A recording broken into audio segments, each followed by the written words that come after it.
জান্নাতি। কি বুঝলাম? এ জমিনে যারা বলে আমরা নবী মানি, মুহাম্মদ মানি, সাহাবাদের মানি না, এরা মুসলমান হলেও ৭২ দল জাহান্নামীদের অন্তর্ভুক্ত। তো কুজাও সুন্নতে আহমদ কুজাবা মুহাম্মদ কাইবুয়াত নিসবতুরা মান আহাব্বা সুন্নতি কওলে রাসূল মজদায়ে কানা মাই হাম কুন কবুল। তাহলে শুধু নবী না, সাহাবাও, সাহাবায়ে কেরামদেরও মানা লাগবে। যারা সাহাবায়ে কেরামের বিরোধিতা করে ইশারা ইঙ্গিতে তাদের চিহ্নিত করে নাও। এ যদি হুজুরও হয়, মুসলমানও হয়, তবে ৭২ দল জাহান্নামীদের দলভুক্ত। জান্নাত শুধু মুমিন পাবে। এজন্য আল্লাহ মুমিনকে বললেন, আল্লাহকে ভয় কর, জবানকে হেফাজত করো। যদি করতে পারো 2টা পুরস্কার তোমাকে দেওয়া হবে। জীবনের সব আমল কবুল, জীবনে যত গুনাহ করবা সব আমি মাফ করে দিব। 1 নাম্বার আদেশ আল্লাহকে ভয় কর।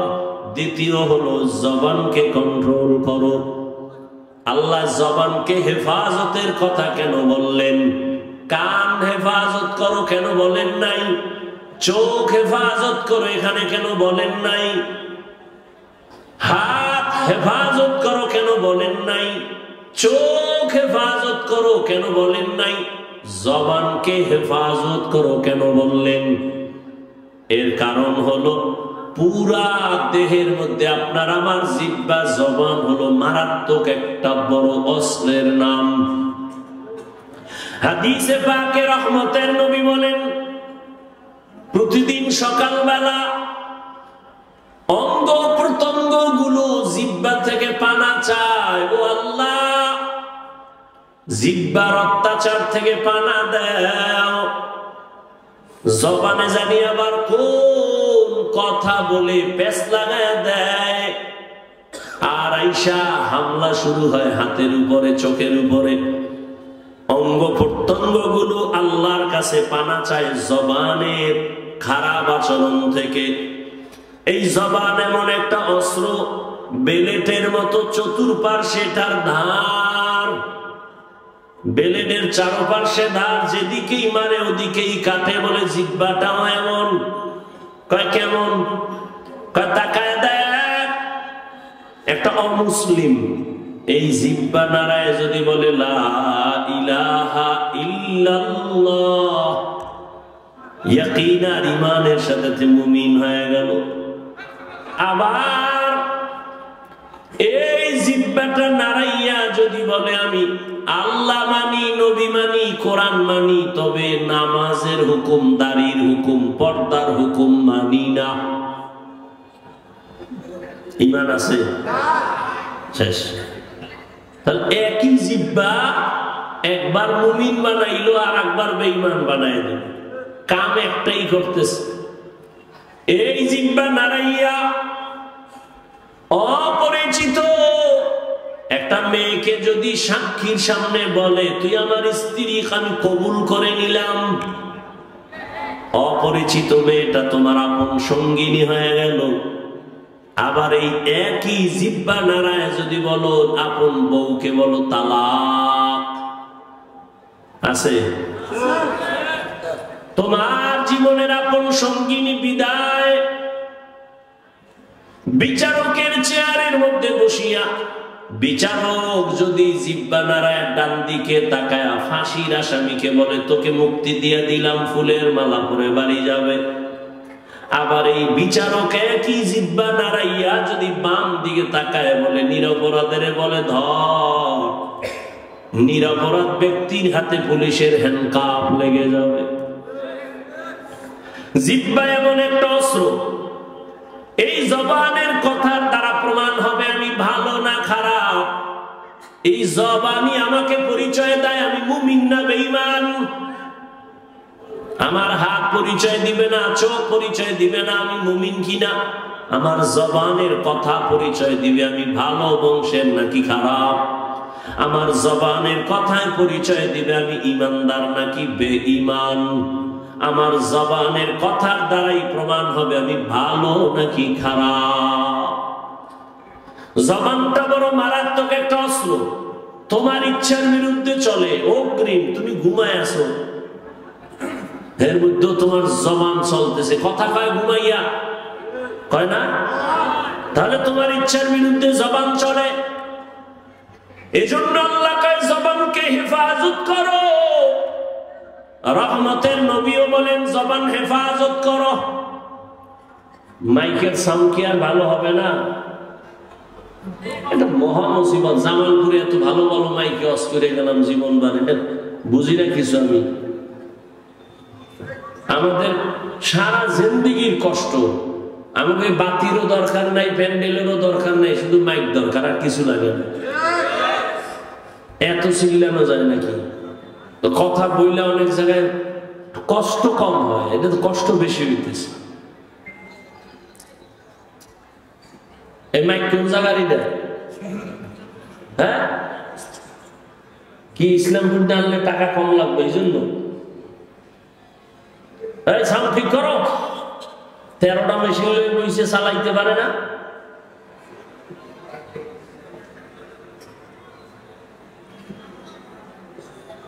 আল্লাহ পাক কবুল করেন। আপনাদের কষ্ট হইতেছে, আপনার কষ্ট হইলে 2-4 ঘন্টা, আমরা তো আজীবন গাধার মতো দৌড়াইতেছি সারা দেশ। না টাইম মতো খাওয়ান, না টাইম মতো ঘুম, দৌড়ের উপর। বাথরুমে যাওয়া শান্তি নেই। এরপরে আইসা আবার বয়ান। একটা মানুষ ঠিক মতো না ঘুমাইলে তার কথার ব্যালেন্স থাকে না, চলাফেরার ব্যালেন্স থাকে না। এরপর সেই বয়ান চলতে থাকে যদি আবার আনলিমিটেড। আবার বয়ান যদি 1 লাইনের মানুষ হয় তো 1 লাইনে বয়ান করা যায়, চোখ বন্ধ করে কয়ে টয়ে গেলাম। আর বয়ানটা যদি হয় হরেক ধরনের মানুষ এনে বাবা এদের সামনে, আবার যদি হয় মুখস্থ, কত পেরেশানি। সবকিছু আমার রবের দয়া, বান্দার হাতে কিছুই। ইয়া ইলাহি তু মেরা মাবুদ হ্যায়, ইয়া ইলাহি তু মেরা মাশুক হ্যায়। জবানের হেফাজত করো হে গোলাম। এতক্ষণ জবানটা কত বড় মারাত্মক এটা বুঝাইলাম, কিন্তু আবার খেয়াল করেন এটা কত বড় আল্লাহর দেওয়া নিয়ামত।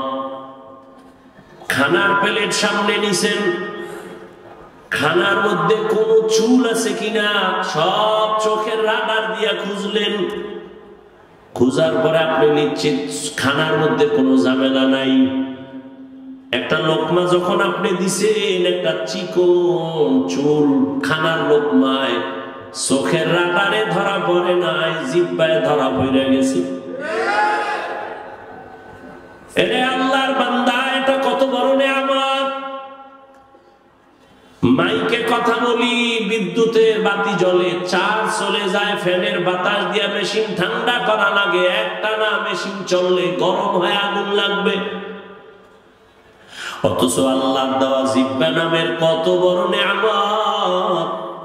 দুনিয়াতে আসার থেকে এই জিহ্বা নাড়ায় যে কত হাজার হাজার লাখ কোটি কথা সাপ্লাই দিলাম। কোনদিন এই জিহ্বার কথা বন্ধ হয় নাই, ব্যথাও করে না। মানুষের কথা বলতে বলতে গাল ব্যথা করে, ঠোঁট ব্যথা করে, কপাল ব্যথা করে, মাথা ব্যথা করে। আজও পর্যন্ত 50, 60, 70 বছরের বান্দার জিহ্বা ব্যথা করে না। এই কথাগুলো কোন মেশিনে সাপ্লাই হয়? এই মেশিনটারে ঠান্ডা কে বানায়? ওই মেশিনের মধ্যে তেল কে দেয়, পেট্রোল কে দেয়? ও আল্লাহর বান্দা, তুমি মোবাইল চালাও, মোবাইলে কথা চলতেছে, হঠাৎ মোবাইল বন্ধ হয়ে গেছে। কি ব্যাপার? চার্জ নাই, মোবাইলের কথা শোনা যায় না। তুমি জিহ্বা নাড়াইয়া নাড়াইয়া কত বছর জিহ্বা নাড়ায় কত কথা বললা, কয়দিন তুমি জিহ্বার হক আদায় করছো, চার্জ দিয়েছো। এরে নবীর উম্মতের দল, এত সুন্দর কথা, কথা তো আবার সবাই বলে, তবে সবার কথায় মজা লাগে না, লাগে? কেউ কথা বললে মনে কয় বন্ধ কর, বহুত হইছে বন্ধ কর। আবার কেউ কথা বলার পরে কয় এই উঠলো আর সাইডে দিল, আর একটু কম। এই মজা কে লাগাই দিছে? কাদের কুদরত দারি বার কামাল, আনতা রব্বি আনতা হাসবি যুল জালাল, তুহি কাদের জলিলুল্লাহ জাহাদার, বহর হালে তুহি মেরা নেগাহদার। আল্লাহর নিয়ামতের শুকর আদায় করো হে মুমিন। জিহ্বা নামের নিয়ামতটা কত বড় নিয়ামত। মানুষ বলে মুখের কথাই যায়, মুখের কথায় আবার ক্ষয়। এরে আল্লাহর গোলাম, রহমতের নবী যার কোনো তুলনা আছে, এমন একটা জমিনে আল্লাহ পাঠাইছেন যেই জমিনের মানুষ ছিল বড় খারাপ। মক্কার মানুষের মতো খারাপ চরিত্রের মানুষ ওই সময় দুনিয়াতে আর কোথাও ছিল না। ওই মানুষের মাঝে আমার নবী আছে, মাত্র 13 বছরের ব্যবধানে ওই খারাপ মানুষগুলো জান্নাতি মানুষ হয়ে গেল। বেতের বাড়ি লাগে নাই, একমাত্র রহমতের নবীর জবানের ব্যবহার। নবীজির জবানের ব্যবহারে দুশমন পর্যন্ত বন্ধু হয়ে যাইত। ইহুদি নবীর সামনে তরবারি নিয়ে দাঁড়ানো আর কেউ নাই, ডাক দিয়া কয় আব্দুল্লাহর ছেলে, এখন তোমার পাশে কেউ নাই? বলে তাই? আমি এখন একা, তরবারি আমার হাতে, তোমার কল্যাণ উপরে যদি মারি কে ভিড়াবে? নবী বলেন আমার আল্লাহ। রহমতের নবী কথা বলা মাত্র ইহুদির তরবারিটা মাটির মধ্যে পড়ে গেছে। তরবারিটা নবী হাত দিয়ে উঠাইছেন। উঠে খায় ইহুদি, তরবারি কই? খায় মুহাম্মদের হাতে। কয় এখন যদি তোর কল্লার উপরে মারি কে ফিরাবে? কয় কেউ না। কয় ক আল্লাহ ফিরাবে। এটা যদি কই তাহলে আর কালেমার বাকি কি? যদি কই আল্লাহ ফিরাবে তো কালেমার বাকি কি? এ মুহাম্মদ মাফ করে দাও, আর কালেমা পড়ায় মুসলমান বানায় দাও। ইমামুল আউয়ালিন ওয়াল আখিরিন, বহরে সাদকা রাহমাতাল লিল আলামিন, সাইয়্যিদুল কাউনাইন খাতমুল মুরসালিন, আখির আমদ বুদে ফখরুল আউয়ালিন। আপনারা কিছুক্ষণ বসবেন নি না? ব্যারাম কিছুক্ষণ পরে আবার বিড়ি টানার নেশা। হ্যাঁ, আসলে বিষয় কি জানেন? এখানে আসতেও কপাল লাগে, এখানে বসতেও কপাল লাগে, মোনাজাত দিয়া মা বাবার জন্য দোয়া কইরা যাইতেও কপাল লাগে। সবার কপাল তো আর ভালো না। অনেকে আসছে ইসলামপুরে যায়, কিন্তু এই ইসলামের মধ্যে ঢুকে নাই। কই? মহিলা প্যান্ডেল তাওয়াফ করে, আর দোকানে বয়ে বয়ে আড্ডা দেয়, আর তাজা তাজা কবিরা গুনাহ করে। না কপাল খারাপ? আর কপাল যদি খারাপ হয়, আমি হাফিজুর রহমান কেন আর মক্কা মদিনার ইমাম কেন? রহমতের নবীর বয়ানও কালেমা জুড়ে না। যেই নবীর চেহারা এক নজর দেখলে ঈমানের সাথে জান্নাত ওয়াজিব, যেই নবীর চেহারা মুবারক এক নজর দেখলে পেটের ক্ষুধা নিবারণ হয়, ওই নবীকে 13 বছর দেখলো, বয়ান শুনলো, কালেমা কপালে আসলো না। কে? আবু জাহাল, এর নাম কফা। আর অন্যদিকে 27 বছরের যুবক তরবারি নিয়ে যায় নবীকে জবাই করবে। রহমতের নবীর সামনে যাইয়া তরবারি ফালায় বলে, ও রহমতের নবী, তরবারি দিয়া আমার কল্লা কেটে দেন, তবে আগে কালেমা রশি গলায় লাগায় দেন। এর নাম কপাল। এর নাম কি? এই জাগো, দীর্ঘ টাইম বসার অভ্যাস নাই, এরা ভিতরে ঢুকছেন কেন? কত আলেম ওলামা মাঠে বসা, সাদা দাড়িওয়ালারা বসা, এদের ধাক্কাইয়া জুতা হাতে লইয়া গায়ে লাগাইয়া এরপরে বাইর হইতেছেন, ভয় লাগে না? আপনার ব্যারাম থাকলে ঢুকছেন কেন? ওই কত আল্লাহর বান্দারা বাজে না, এরা মন চাইলে আবার দূরে গিয়ে বিড়ি টাইনে আবার আসবে, কোনো ঝামেলা নাই। ভিতরে বৈশা উঠা বসা করা এটা তো ভালো না। এতগুলো মানুষ, আলেম ওলামা, মুরব্বীরা, এদের ডেঙ্গিয়ে বের হন, এটা তো আদব নয়। এই ব্যারাম কেন? কপাল খারাপ হয়ে গেছে। আল্লাহ সবাইকে হেদায়েত দান করে। আপনারা বেশি কষ্ট মনে করলে আমি ছেড়ে দেই। আল্লাহ সবাইকে কবুল করেন। তাহলে কেউ উঠবেন না তো? ইনশাআল্লাহ উঠবেন না তো উঠবেন না, কেউ উঠতে চাইলে উঠতে দিবেন না। 2-3 জনে আসতে তারে শোয়ায় ফেলাইবেন জায়গা, যে তুই মোটামুটি ঘন্টা 2 ঘুমা, ওরে আর মাথা উঠাই দেবেন না। যাও, আন্দোলন হয়েছে 5 তারিখ, আর একটা আজকে হয়ে যাও। কি কর, স্বাধীনতা তো এখনো শেষ হয় নাই। কি জামালপুর ইসলামপুরের মানুষ কি দেশ স্বাধীন না? দেশ স্বাধীন। দেশ স্বাধীন হলে চট্টগ্রামে আইনজীবীর গলায় ছুরি চালায় কে? মুসলমান তো স্বাধীন বলে চিৎকার দিবে স্বাধীন। এই জমিনের মধ্যে উলামায়ে কেরাম সিনা টান করে কথা বলবে, কোন সুদখোর বেনামাজির অনুমতি লাগবে না যেদিন। এই থামো, আবার যখন লাগবে রেডি থাও, ওই মাঠে নামা লাগবো। কারণ আন্দোলন মুসলমান একবার করে না, বারবার। জালেমের বিরুদ্ধে আন্দোলন চলবেই। জীবনে একবার দেয় না মুসলমান, বারবার। জালেমের বিরুদ্ধে, ইসলামের পক্ষে। কথা ঠিক না?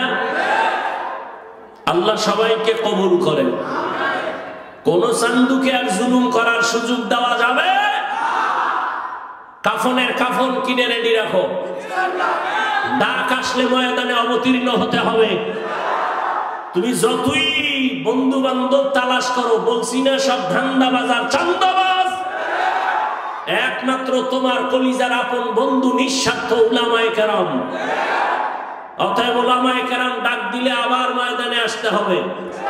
কোন ব্যক্তির জন্য না, আল্লাহর দ্বীনের জন্য। আল্লাহ সবাইকে কবুল করেন। কোন আলেমের সাথে কোন বেয়াদবি চলবে? আমি একটু আগে এক জায়গায় বয়ান করেছি, সেদিন ঢাকায় বলছি, যারা আলেমদের সাথে বেয়াদবি করবে তাদের লিস্টি দাও।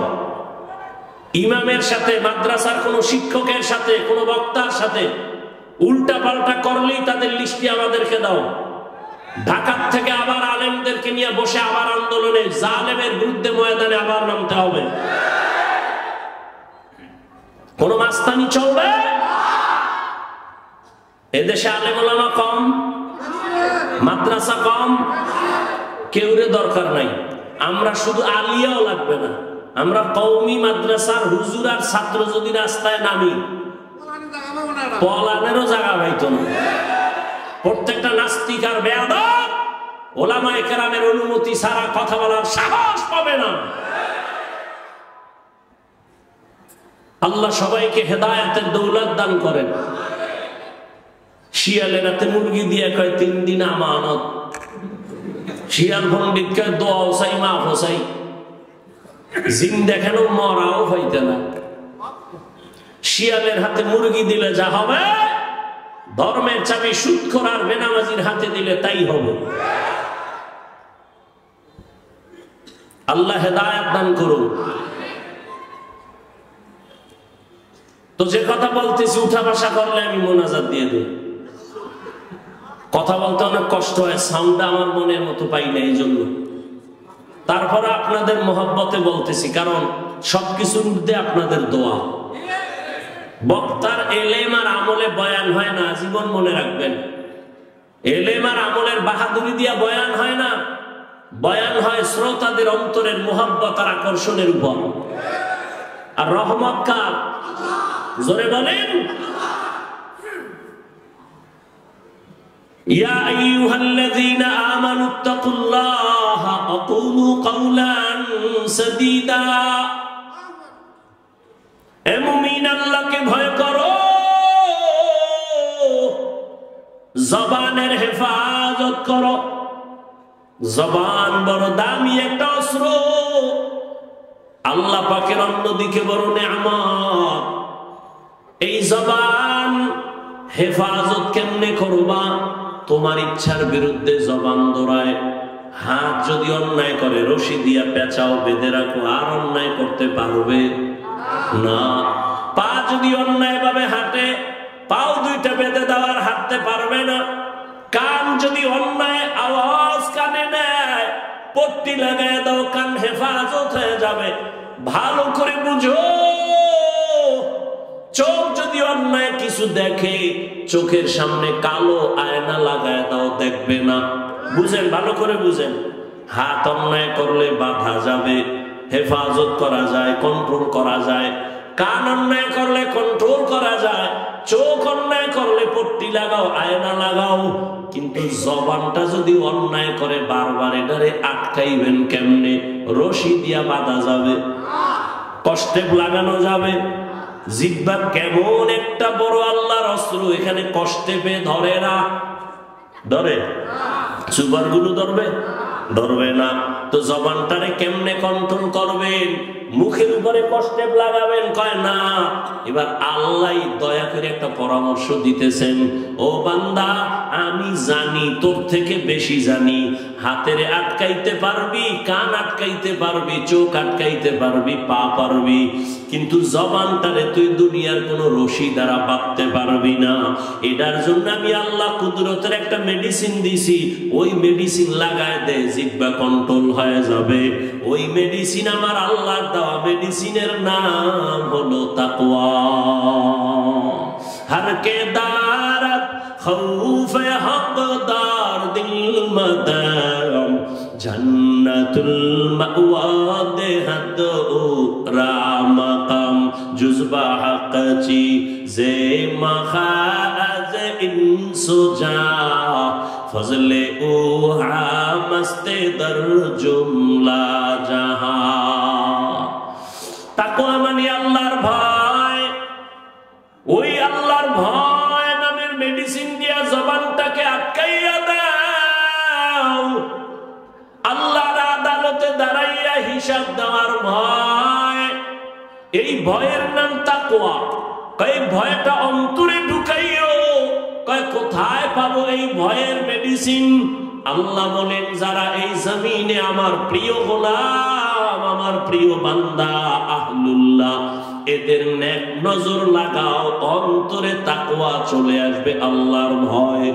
আমি এখানে যদি আপনাদের প্রশ্ন করি, আপনারা কারা কারা আল্লাহকে ভয় করেন?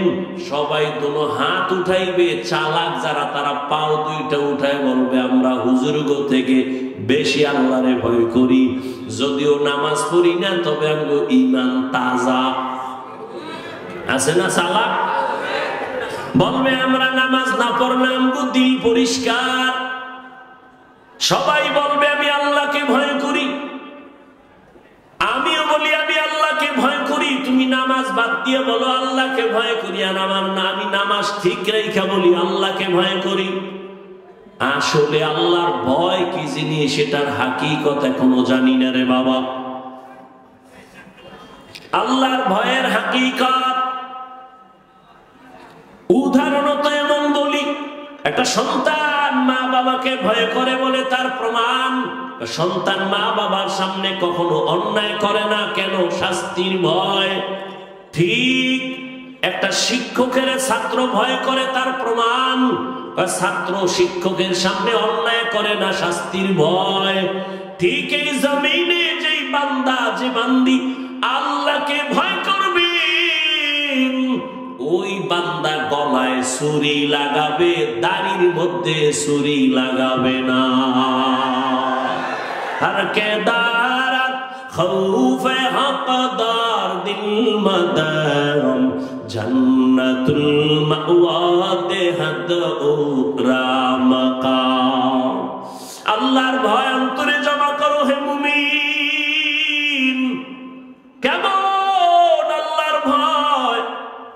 রহমতের নবী বিদায়, আবু বকর সিদ্দিক রাদিয়াল্লাহু তাআলা আনহু খেলাফতের দায়িত্বে রাষ্ট্র পরিচালনা করতেছেন। একদিনের ঘটনা, তার স্ত্রী একদিন বলেন, ও খলিফাতুল মুসলিমিন, আমার একটু মিষ্টি খাইতে মনে চায়। আবু বকরকে বলতেছেন, কোন সময়? যখন আবু বকরের আঙ্গুলের ইশারায় পুরা রাষ্ট্র চলে। টাকার অভাব আছে নি? বিবি বললেন একটু মিষ্টি খাইতে মনে চায়। আল্লাহর ভয় কাকে বলে? এবার স্ত্রীর কথা আবু বকর বলে, ও বিবি, মিষ্টি খাওয়ানোর মতো টাকা আমার কাছে নাই। এর নাম আল্লাহর ভয়।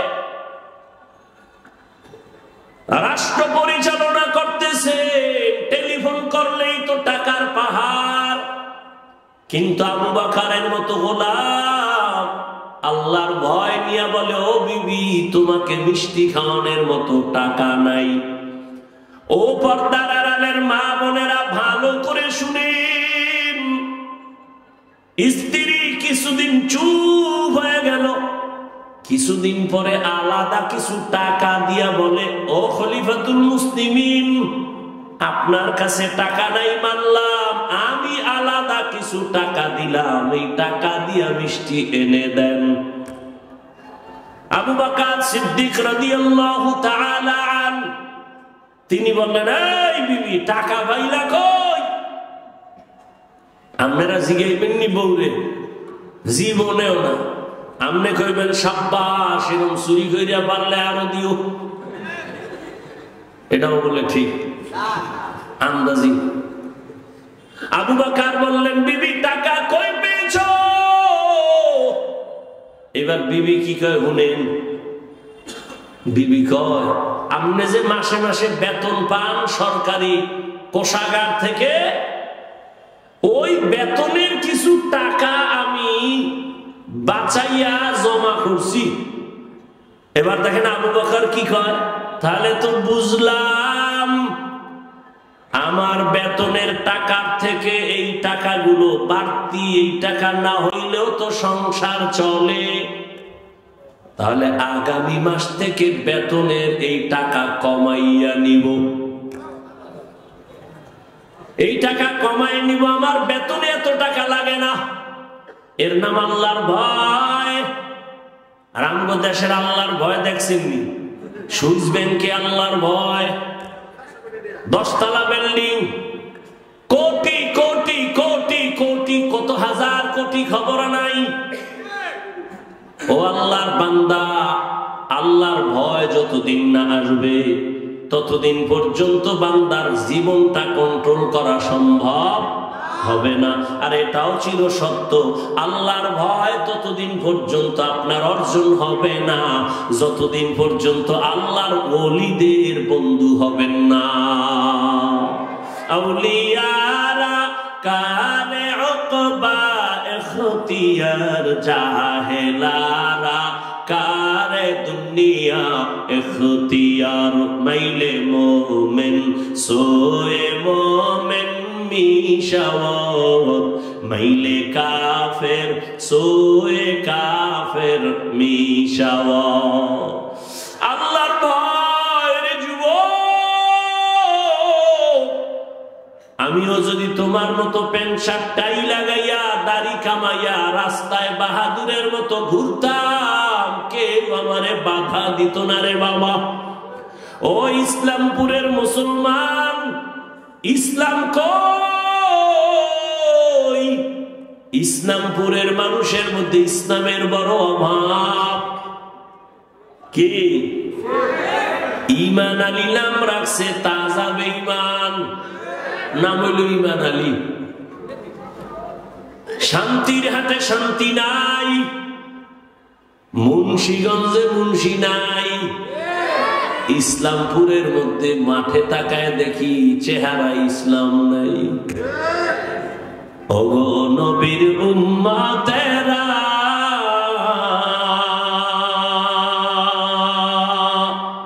হয়ে আজি দিশাহারা,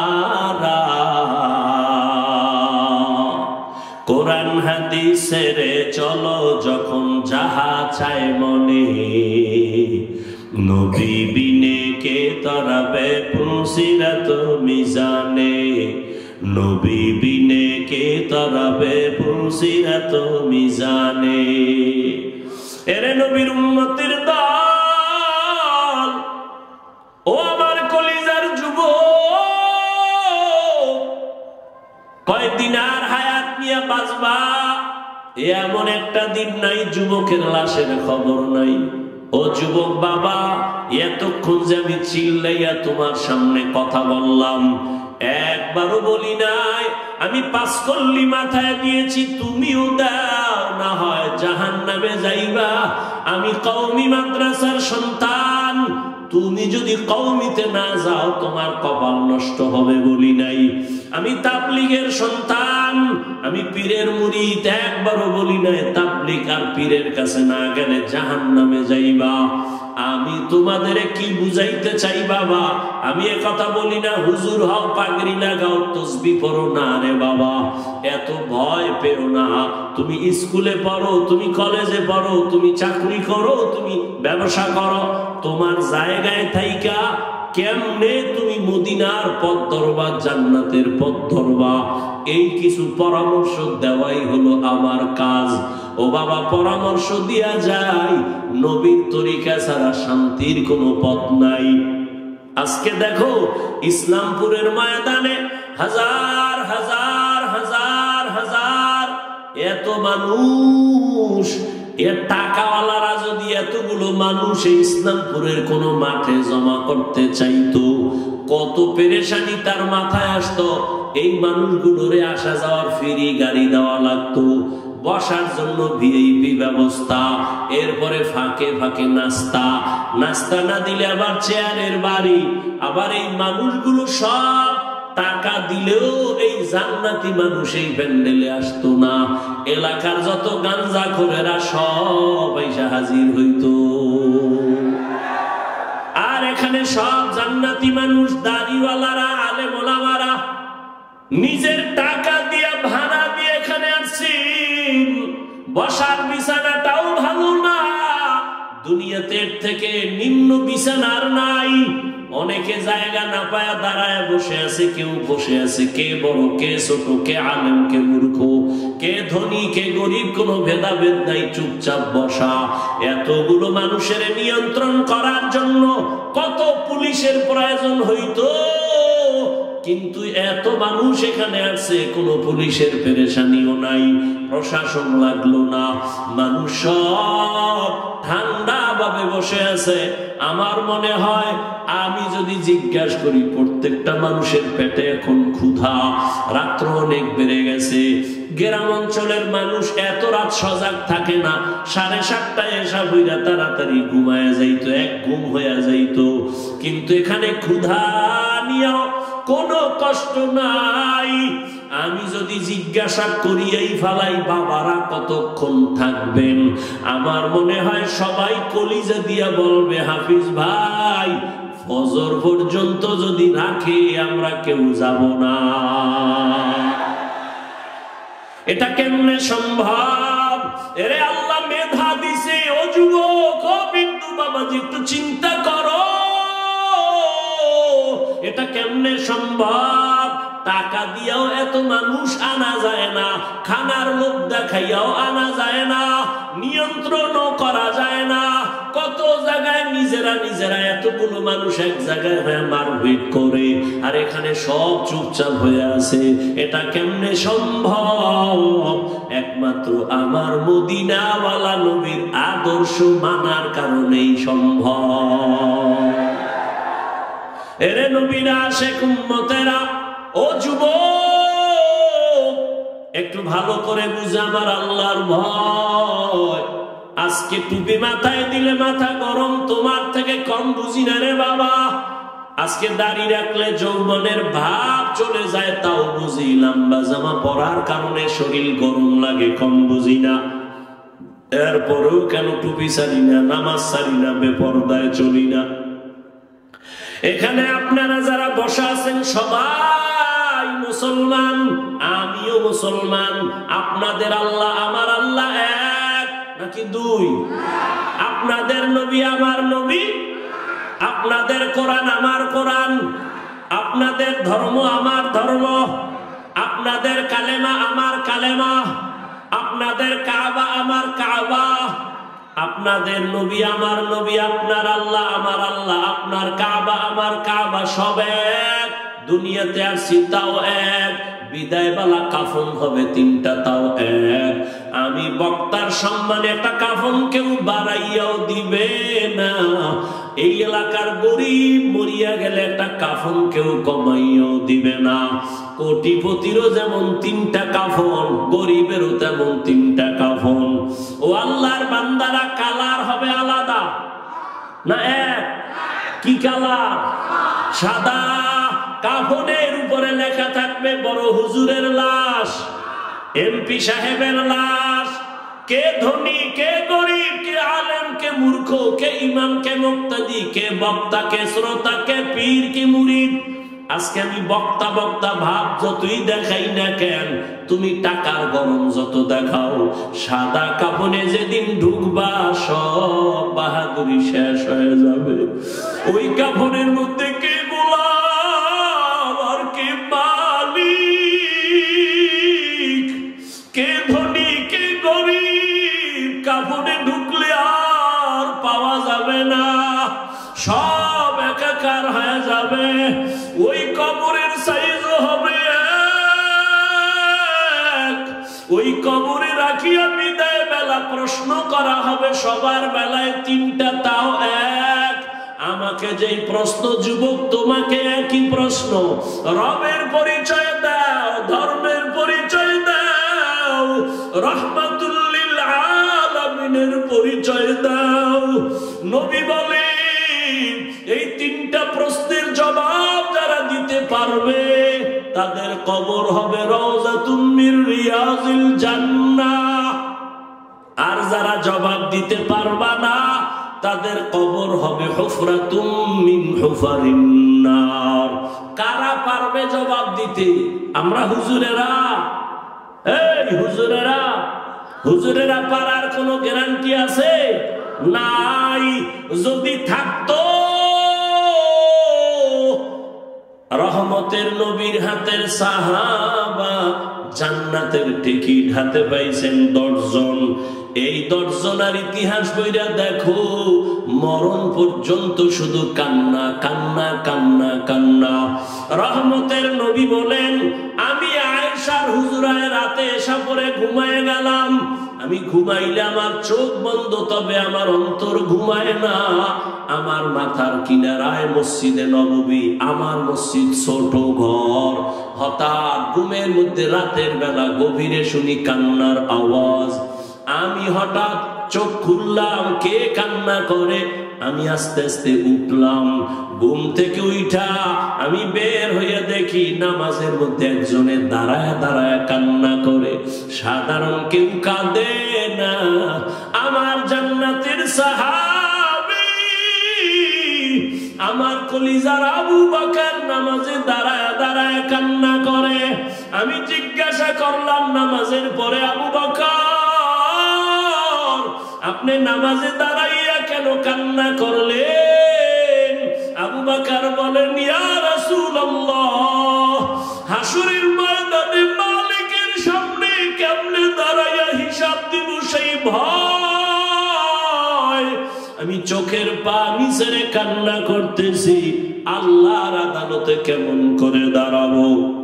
ও যুবক বাবারা, তাদের কত কত সুন্দর আমল, কত সুন্দর তাকওয়া, কত সুন্দর তেলাওয়াত, তাদের কত সুন্দর ইখলাস, কত সুন্দর নামাজ, কত সুন্দর রোজা। এত সুন্দর আমলে আমার আল্লাহ খুশি হইয়া জান্নাতের সার্টিফিকেট দিয়েছেন। এরপরেও যদি তারা আল্লাহর আযাবের ভয় নামাজে রাতের বেলা কান্না করেন, তাদের তুলনায় তোমার আমার গলায় রশি লাগায় এত কান্না করা উচিত সারা জীবন। কিন্তু কপাল বড় খারাপ, নিজেও কাঁদি না, কেউ কান্না করে তাও পছন্দ করি না। ও যুবক বাবারা, একটু হিসাবটা মিলাইয়া দেখো, তোমার লাইনে কত যুবক জীবনে মাদ্রাসায় যায় নাই, আলিফ বা তাও পড়ে নাই, স্কুলে পড়ে, কলেজে পড়ে। সত্য কথা বলো, তোমার মতো যুবক স্কুল কলেজে পড়িয়াও 5 বেলার নামাজ পড়ে, সত্য বলো আসেনি? তোমার কপালে কেন এত অভিশাপ? তুমি কেন পারো না রে বাবা? তোমার মতো যুবক তাকায় দেখো, র্যাব, আর্মি, পুলিশ, বিডিআর এর চাকরি করে, ব্যবসা করে, দেখো 5 ওয়াক্ত নামাজি আছে না? বলো তুমি কেন পারো না? তোমার মতো যুবক রাস্তায় গাড়ি চালায়, 5 বেলার নামাজ পড়ে, তুমি কেন পারবা না? তোমার কপালে তো কেন খারাপ? তোমার উপরে কার অভিশাপ লাগছে জানি না রে বাবা। তোমার মতো যুবক নদীর মধ্যে মাছ ধরে, নামাজ ছাড়ে না, তুমি কেন পারো না? তোমার মতো যুবক doctor, professor, engineer, OC, DC, SP, 5 ওয়াক্ত নামাজি আছে, তুমি কেন পারবা না? মনে মনে ভাবছো হুজুরদের কথা মিথ্যা, কোরআন মিথ্যা। কি ভাবছো? মনে করছো তোরা অনেক উপরে উঠছো? এরে যুবক, বিপদে বিপদে কেউ হাসে, কেউ কাঁদে, কিন্তু উলামায়ে কেরাম, নবীর আদর্শ যারা মানে, তাদের কোনো চিন্তাই নাই। করোনার ভিতরে স্কুল বন্ধ, কলেজ বন্ধ, চাকরি বন্ধ, ব্যবসা বন্ধ, ফ্যাক্টরি বন্ধ, গাড়ি বন্ধ, সব বন্ধ। উলামায়ে কেরামের একটা মাদ্রাসাও বন্ধ হয় নাই। না খাইয়াও কোনো আলেম মরে নাই, ভিক্ষাও করে নাই। ও যুবক, তোমার মতো যুবক যদি জেনারেল লাইনে থাকিয়া নামাজ পড়ে, তুমি কেন পারবা না? ও বৃদ্ধ বাবাজিরা, তো আপনার মতো কত বাবা মসজিদে গিয়া 5 বেলার নামাজ আদায় করে, আপনি কেন পারেন না? ও পর্দার আড়ালের মা বোনেরা, এতক্ষণ আমি আপনাদের সন্তানদের বয়ান শুনাইলাম। এই বয়ানটা বাস্তবায়ন করতে হলে মা, আপনার চোখের পানি আর দোয়া লাগবে। ও পর্দার আড়ালের মা, আপনাদের জীবনটা কতই যে ধন্য। আজকে ইসলামপুরের স্টেজে কত কোরআনওয়ালার মাথায় পাগড়ি দেওয়া হলো। এদের মা বাবার মতো ঈদের আনন্দে আর কেউ নাই। ও পর্দার আড়ালের মা, মনে কি চায় না একটা আদর্শ সন্তানের মা হইয়া কবরে যাবেন?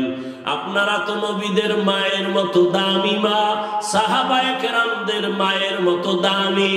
আপনারা তো খাদিজা রাদিয়াল্লাহু তাআলা আনহার মতো দামি। আপনারা তো আয়েশা রাদিয়াল্লাহু তাআলা আনহার মতো দামি, ফাতেমা রাদিয়াল্লাহু আনহার মতো দামি। আপনারা তো ইসমাঈল নবীর মা হাজেরা আলাইহাস সালামের মতো দামি। আপনারা তো ঈসা নবীর মা মারিয়াম আলাইহাস সালামের মতো দামি। এমন কি দুনিয়াতে আল্লাহর বড় দুশমন ফেরাউন, তার